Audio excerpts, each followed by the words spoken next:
बिस्मिल्लाहिर्रहमानिर्रहीम। मैं हूं नवी सती और आप देख रहे हैं हमारा कैपिटल वन टीवी जो कि डिजिटल प्लेटफॉर्म है। इस्लामाबाद बल्दियाती इलेक्शन की बात कर रहे हैं कि जनाब 7 बरस के बाद बल्दियाती इलेक्शन इस्लामाबाद में होने जा रहा है और 2015 के एक्ट के मुताबिक होने जा रहा है। और 2015 में पहली बार इस्लामाबाद में बल्दियाती इलेक्शन हुआ था और उस वक्त 50 यूनियन कौंसिल थी। क्या उस वक्त रिजल्ट था, मैं उस पर भी आपसे शेयर करूंगा कि उस वक्त रिजल्ट क्या था, कौन पार्टी कौन सी जीती थी और क्या पोजीशन थी और अब क्या हो रहा है। एक तो ये बड़ी अफसोसनाक खबर अभी जो आ रही है कि जो पुलिस को रिपोर्ट्स मिल रही हैं या जो इंटेलिजेंस रिपोर्ट्स बता रही हैं और आईजी इस्लामाबाद को भी बताया गया इस मामले में और बाकी जो दीगर हमारी एजेंसीज़ हैं कि इस्लामाबाद के कुछ एरियाज़ हैं उनको इंतहाई हसास तरीन करार दिया गया है और वहाँ पर कहा जा रहा है कि असले की नुमाइश भी हो रही है और ज़ाब्ते अखलाक की धज्जियाँ भी उड़ाई जा रही हैं।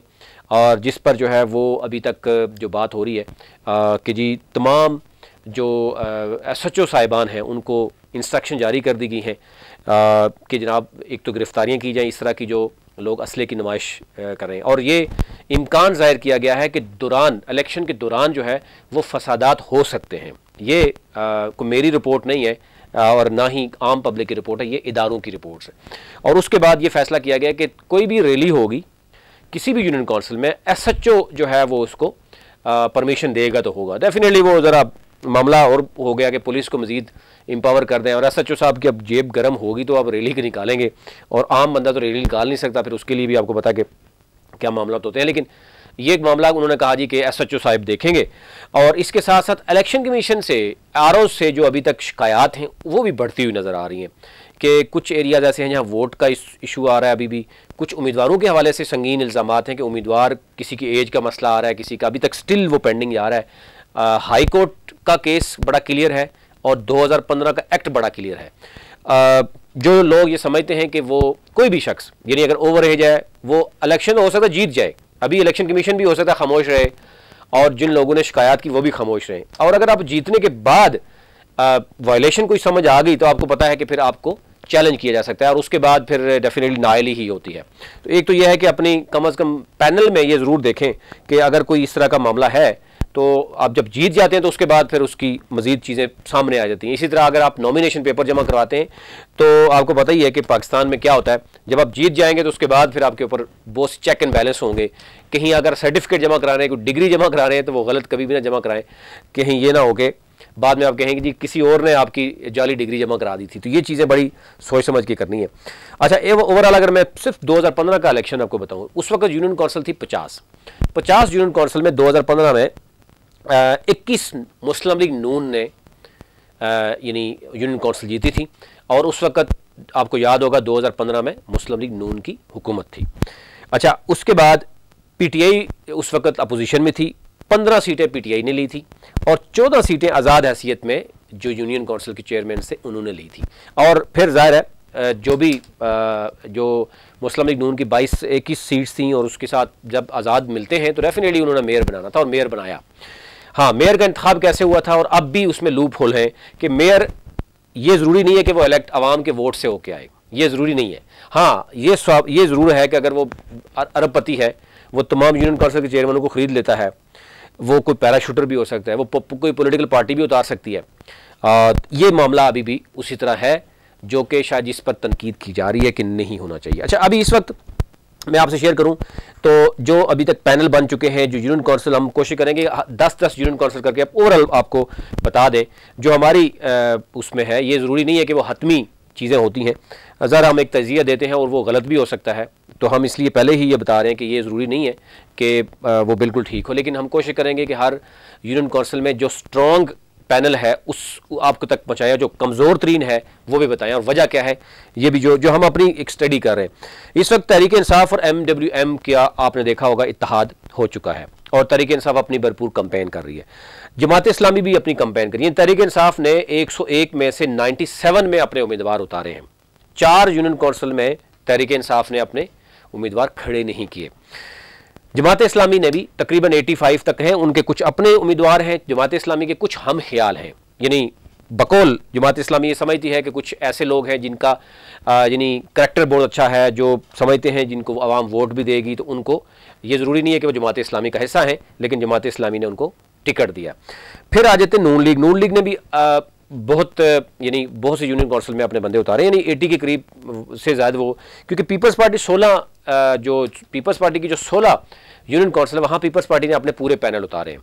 Rest of the union council में आप अंदाज़ा करें 101 है, तो अगर 85 में पीपल्स पार्टी ने नहीं उतारे तो वहाँ मुस्लिम लीग नून ने अपने उतारे हैं। तो ये एक पीडीएम की शक्ल में, और बाकी आपको पता टीएलपी के अपने उम्मीदवार हैं, दई इलाकों में उनका भी अच्छा खासा वोट बैंक अभी तक सामने आ रहा है। जमात इस्लामी अभी तक अच्छी मेहनत कर रही है, तो डेफिनेटली ये आने वाले 2-4 दिनों में, क्योंकि ये जो वीकेंड आ रहा है इसमें बहुत सी चीज़ें सामने आ रही हैं। ऑलमोस्ट हर यूनियन काउंसिल में हम देखें तो ये कमिंग फ्राइडे, सैटरडे, संडे जो है ना, वो तमाम तर जो पैनल्स हैं उन्होंने अपनी अपनी गैदरिंग रखी हैं वोटर्स को कन्विंस करने के लिए। मंशूर भी जमात इस्लामी अभी तक मंशूर भी बड़े वाजे करती हुई नज़र आ रही है, बाकी कोई पार्टी उस तरह का हमें नज़र नहीं आ रही कि क्या मंशूर है। हाँ, वो ज़रा ओवरऑल पीटीआई का क्या मंशूर है या नून लीग का क्या है, पीपल्स पार्टी का क्या है, वो तो ज़रा क्लियर है। लेकिन इस्लामाबाद की स्पेसिफिक अगर किसी ने अभी तक मंशूर दिया है तो वो जमात इस्लामी है। जमात इस्लामी कितना वोट बैंक उठा सकती है ये तो कुछ भी कहना कबल वक्त है कि जमात इस्लामी ज़ाहिर अभी एजेके का इलेक्शन हुआ, जमात इस्लामी को बुरी तरह से शिकस्त हुई है, बुरी तरह से शिकस्त हुई है, वहाँ पर वोट नहीं उठा सके। अलबत्ता खिदमत के हवाले से बिल्कुल जमात इस्लामी की खिदमत जो है वो बेहतर, उस पर कोई आवाज़ नहीं उठाता। एनी हाउ, अब एक तो चीज़ ये है कि 2015 के इलेक्शन मैंने आपके साथ कंपेयर कर लिया, इस वक्त क्योंकि सेम यानी नून लीग की हुकूमत है, यानी जो तनकीद आपके सामने हो रही है कि इस्लामाबाद में तो कम अज़ कम नून लीग की हुकूमत है, पीडीएम की हुकूमत है, बाकी चारों सूबों में यानी बलोचिस्तान तो बहुत दूर है कि उसका इफेक्ट यहाँ पे इस्लामाबाद में होगा। हाँ, केपीके और पंजाब का इफेक्ट हो सकता है, वहाँ पर पीटीआई की हुकूमत है। मुस्लिम लीग नून की हुकूमत तो ज़रूर है कि इदारे यानी पुलिस या एफआईए या जो बाकी जो सीडीए जो है वो नून लीग के तो हो सकता है, लेकिन जो एमएनएज हैं, तीनों एमएनएज बेशक उन्होंने इस्तीफे दिए हुए हैं, कबूल नहीं हुए, वो तहरीक इंसाफ के हैं। अगर तो वोट बैंक देखें जो तहरीक इंसाफ, यानी अगर अभी मैं देख रहा हूँ कि 10,115 वोट बैंक जो इलेक्शन कमीशन बता रहा है, उसकी बात करें तो वो ज़्यादा वोट जो है ना तहरीक इंसाफ ने 2018 में उठाया। उसके बाद मज़ीद वोटर्स भी सामने आए, तो वोट के हिसाब से इस वक्त तहरीक इंसाफ ने ज़्यादा वोट उठाया, मुस्लिम लीग नून को शिकस्त हुई। लेकिन मुस्लिम लीग नून दोबारा से मुतहरिक नज़र आती है, डॉक्टर फजल चौधरी, अकील अंजम समेत बाकी जो साजिद अब्बासी समेत बाकी जो लोअर लीडरशिप है वो भी बड़ी मुतहरिक नज़र आती है। और ये एक नज़र आ रहा है पीडीएम को कि अगर हम ये इलेक्शन लूज़ कर गए, अगर मेयर का इलेक्शन लूज़ कर गए, तो जो खान साहब ने पहले भी पंजाब में 20 में से 15 सीटें ले गए हैं और 9 सीटों पे खान डायरेक्ट लड़ा है तो वो 7 सीटें ले गया, और अगर वो इस्लामाबाद भी ले गया तो एक बड़ा पैटर्न बन जाएगा, पूरे 22 करोड़ आवाम को मैसेज चला जाएगा कि जनाब जिधर भी पीटीआई जाती है वो जीत रही है। तो एक तो ये चीज़ है कि पीटीआई को अपने आप को डिफेंड भी करना पड़ेगा, क्योंकि तीनों एमएनएज उनके हैं। आल्दो पीटीआई के बहुत से उम्मीदवार हैं जिनको ये ज़ाहिर है वो उनके तहफ़्फ़ुज़ात हैं तहरीक इंसाफ के साथ कि उनको उस तरीके से सपोर्ट नहीं किया जा रहा, उनसे फंडिंग तो ली जाती है टिकट लेते वक्त, लेकिन एमएनएज या वो कोई भी साइड के एमपीएस भी नहीं उनके पास आ रहे। तो ये भी देखना होगा। असद उमर साहब के ऊपर ज़्यादा इतराज़ किया जा रहा है कि वो क्योंकि बाहर से आके उन्होंने इलेक्शन लड़ा और अभी वो कहते हैं मैं पार्टी के मेन मामला ज़रा मसरूफ़ होंगे, लेकिन वो अपने NH-51 में नहीं दे रहे। तो लोअर लीडरशिप जो है वो खुद भी इलेक्शन लड़ रही है, तो वो कैसे बाकी यूनियन काउंसिल में जाएगी। तो ये ज़रूर है कि इस वक्त मुस्लिम लीग नून, पीपल्स पार्टी यानी पीडीएम की जमातें भरपूर जोर दे रही हैं। तहरीक इंसाफ और MWM भी कोशिश कर रही है कि हम इस्लामाबाद को वो डिफेंड कर सकें, क्योंकि ज़रा एमएनएज अगर तीनों हैं तो नज़र तो यही आना चाहिए कि आप बल्दियाती इलेक्शन में जीत जाएं, लेकिन ऐसा हरगिज़ नहीं है। कुछ एरियाज़ अभी भी ऐसे हैं जहां जमात इस्लामी के बहुत ही अच्छे उम्मीदवार हैं और बड़े स्ट्रॉन्ग उम्मीदवार हैं। तहरीक लब्बैक कुछ दई इलाकों में बड़े अच्छे उम्मीदवार उन्होंने उतारे हैं। यही पोजीशन अगर पीपल्स पार्टी की देखें तो उन्होंने भी कुछ उम्मीदवार उतारे हैं। और पीटीआई और MWM ज़ाहिर है उनका इत्तेहाद जो है वो किस हद तक स्ट्रॉन्ग हो सकता है, MWM का आपको जानते हैं, लेकिन पीटीआई को यहाँ पर अगर जान मारनी पड़ेगी तो फिर जब देखेंगे कि पीडीएम को किस हद तक वो कर सकता है। तो ये ओवरऑल अभी तक जो सूरत हाल है वो आपके सामने रखी है कि इस वक्त 3000 पोलिंग बूथ बनाए जा रहे हैं। उनकी जो एरिया है उसको देखा जा रहा है, वो हमारे पास टीम हमारी देख रही है, उसमें जो ही आएगी तो आपसे ज़रूर शेयर करेंगे। 1040 के करीब जो पोलिंग स्टेशन है वो कहाँ कहाँ बनाए जाएंगे, पोलिंग बूथ कहाँ कहाँ, कौन से जो पोलिंग स्टेशन है वो हसास तरीन करार दिए जा रहे हैं।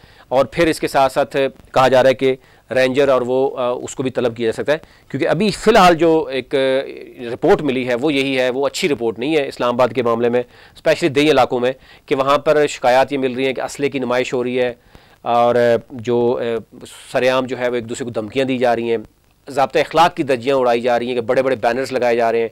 तो इस सूरत हाल को देखते हुए इस्लामाबाद ज़रा एक कैपिटल सिटी है, यहाँ पर भी अगर इस तरह का कोई दंगे फसाद होगा तो फिर पूरे मुल्क में किस तरीके से कंट्रोल किया जाएगा। तो ओवरऑल इसलिए यहाँ पर अभी इसको हसास तरीन करार दिया जा रहा है और तमाम SHOs को अहकाम जारी कर दिए गए हैं कि रैली कोई भी निकलेगी तो वो बाकायदा परमिशन होनी चाहिए, और फिर अगर किसी के पास असला नज़र आता है या कोई इस तरह की चीज़ होती है तो उसको उनको गिरफ्तारियाँ बहुत सी कहा जा रहा है कि इसमें सामने आ सकती हैं। पहले ही जो इस तरह के लोग मौजूद हैं उनकी रिपोर्ट्स, उनके नाम जो है वो तलब कर लिए गए हैं, मुख्तलिफ थानों पे उनको चेक रखा जा रहा है। SHO साहिबान या उनके जो कार ख़ास होते हैं उनके ऊपर नज़र रखे हुए हैं और आपको कुछ दिनों में गिरफ्तारियाँ नज़र आएंगी। लेकिन यहाँ पर तहरीक इंसाफ समेत, जमात इस्लामी समेत बाकी जो दीगर पोलिटिकल पार्टीज़ हैं वो एक इल्ज़ाम मुबैन तौर पर नून लीग पर लगा रही हैं कि नून लीग अफसर रसूख इस्तेमाल कर रही है, पुलिस पे भी, इलेक्शन कमीशन पे भी। और ये कहा जा रहा है कि इलेक्शन कमीशन के कुछ लोग हैं और उसके हवाले से बात करें तो वो कह रहे हैं जी वो हमारी बात नहीं सुन रहे। ये कुछ मुबैना तौर पर उन पर इल्ज़ामात हैं।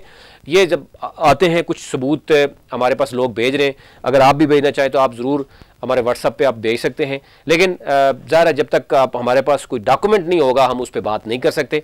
कुछ लोगों ने डॉक्यूमेंट शेयर किए, वो हमने उस पर बात की और इलेक्शन कमीशन के जो अफसरान हैं उन्होंने फ़ौरन उस पर नोटिस भी लिया। हम उनके मशहूर हैं कि वो उन्होंने कहा कि जो रेलेवेंट और लॉजिकल होगा कंप्लेंट हम उस पर एक्शन ज़रूर लेंगे। लेकिन सियासी पॉलिटिकल पार्टीज़ क्योंकि सियासत भी करती हैं एक दूसरे के खिलाफ, तो उसमें फिर कई इदारों को वैसे ही रगड़ जाते हैं, तो ये नहीं होना चाहिए। अभी तक इतना ही। चैनल को ज़रूर सब्सक्राइब कीजिए ताकि हर नई आने वाली वीडियो तक पहुंच सके, और कोशिश ये हमारी जारी रहेगी कि आपको इस्लामाबाद के बल्दियाती इलेक्शन पे each and everything, every information आप तक पहुंच सके। हमारी टीम इस पर पूरे ऑब्जर्व भी कर रही है इलेक्शन, और उसके बाद तमाम जो है कैंडिडेट हैं हम सर्वे भी करेंगे, आपसे शेयर भी करेंगे कि इस वक्त किस पॉलिटिकल पार्टी में क्या हो रहा है, दूसरी में क्या हो रहा है, यूनियन काउंसिल में क्या हो रहा है, किस यूनियन काउंसिल में कितना वोट बैंक है, मेल वोट बैंक कितना है, फीमेल कितना है, ये सारा ज़ाहिर है डाटा इकट्ठा किया जा रहा है, वो आपसे जरूर शेयर करेंगे। अभी तक इतना ही।